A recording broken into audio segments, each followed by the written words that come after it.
Neil, good morning. Amid this rising tension on the ground in Ukraine, yesterday a bipartisan group of U.S. lawmakers met with Ukrainian President Volodymyr Zelensky here in Kyiv. Here's a look at our interview with those congressmen. Why was it important to come, and what did you do while you were in Ukraine? So we're three senior members of the Intelligence Committee, and we felt it was important to be here really to send a signal to the Ukrainians that even though it's a couple weeks before the election, we choose to be here.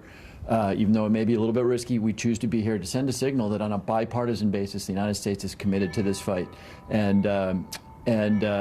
So we've had a series of just terrific meetings from the president to his people to the people who are running the war, and I think we've been able to deliver that message that the United States is very much behind the government and behind the Ukrainian people. And what can the Americans do to help Ukraine when they're not only facing a threat from Russia, but now, as we have seen, according to reports, Iranian IRGC members on the ground in Crimea training them to use these drones?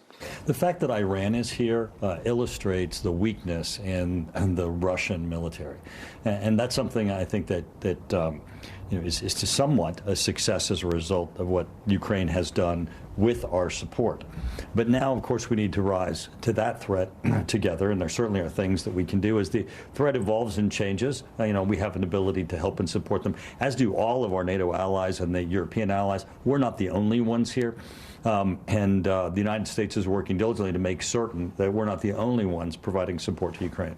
How serious should the American people take the threats by Russian President Putin of using nuclear weapons in this war? Well, it's absolutely irresponsible for him to bring up nuclear weapons. And what he should know is that we are in this fight in a bipartisan way in America, stitching together allies, not just in NATO, but across the world.